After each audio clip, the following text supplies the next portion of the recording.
Continuing on in our discussion of being proactive, we're going to talk about the father of the ideas around being proactive. And his name is Viktor Frankl. Frankl was a deacon raised in the tradition according to psychology, which postulates that whatever happens to you as a child shapes your character and personality and basically governs your whole life. The limits and parameters of your life maybe were sad, and basically you can't do much about it. Therefore, you are sad. Also a psychiatrist and a Jew, he was imprisoned in the death camps of Nazi Germany, where he experienced things that were so repugnant to our sense of decency that we shudder to even consider it. His parents, his brother, and his wife died in the camps, both sent,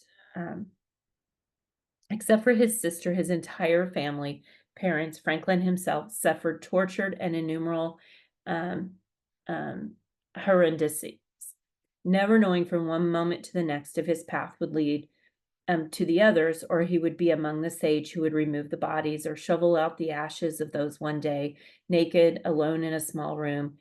So one day, naked, alone in a small room, he began to become aware of what he later called the last of the human freedoms. The freedom that he's now encounters could not take away. They could control his environment. They could be where they wanted to with his body, and they confronted himself as a self-aware being who could look as an observer at his very involvement. His basic identity was intact. He could decide within himself how all of this was going to affect him.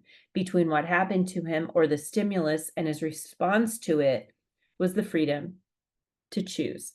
In the midst of his experiences, Frankl would project himself into different circumstances, such as lecturing to the students after his release. He would describe himself in the classroom in his mind's eye, and he gave his students the lessons he was learning during this very torturous experience through this series of disciplines, mental, emotional, and moral, principally using memory and imagination. He exercised his small embryonic freedom until it grew larger and larger, until he had more freedom than his Nazi captors. They had more liberty, more options to choose from in their environment, but he had more freedom, more internal power to exercise his options. He became an inspiration to those around him, even to some of the guards. He helped others find meaning in their suffering and dignity in their prison experience. So between the stimulus and responses, man has the freedom to choose. These are the ideas that Viktor Frankl brought us from the freedom, with his freedom to choose, and those endowments that made us uniquely human. In addition to self-awareness, we have human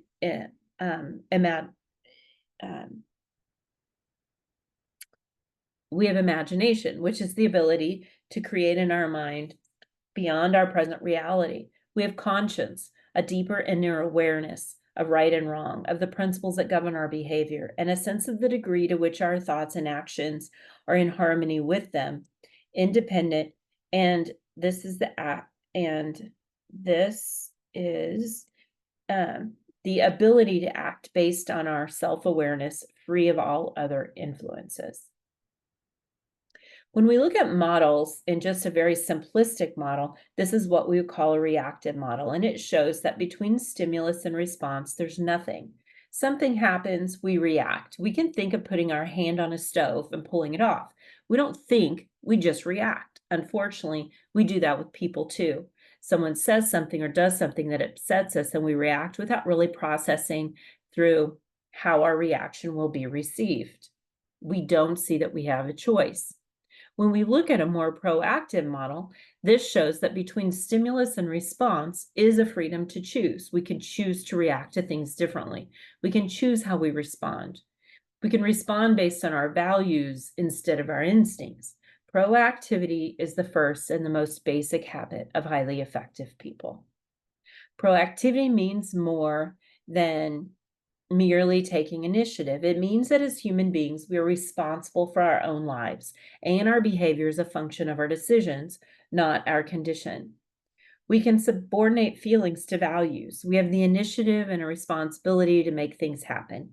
If you look at the word responsibility, we can break it into two words: response and ability, the ability to choose your response.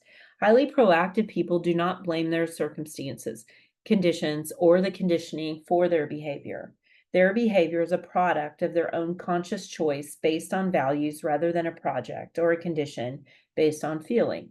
When our lives become a function of conditioning and conditions, it's because we have, by a decision or a default, chosen to empower things to control us in making that choice. We become reactive. Reactive people are affected by their physical and social environment. If the weather is good, they're happy. If people treat them well, they are happy. Reactive people build their emotional lives around the behavior of others, empowering the weaknesses of other people to control them. The ability to subordinate impulse to a value is the essence of the proactive person. Proactive people are still influenced by external stimuli, whether physical or social or psychological, but their response to that stimuli, conscious or unconscious, is value-based choice. It is very hard to admit that many of our problems are our own fault, especially if we've had years and years of explaining our misery in the name of circumstance or someone else's behavior. But until a person can say deeply and honestly, I am what I am today because of the choices I made yesterday, the person cannot say, I now choose otherwise. And in order to look at some of these ideas and kind of personalize them and get a better understanding, I'd like you to now do the proactive versus reactive exercise worksheet. The first part of the worksheet is just to think about a recent experience which you behaved reactively, and then kind of work through that. Part two is to think about how you might have an encounter in a very near future where proactivity could help you, and think about how the responses are different, how even the relationships might get different or get better if you respond to a proactive versus a reactive mode. When you complete that exercise, come back to continue with part 3.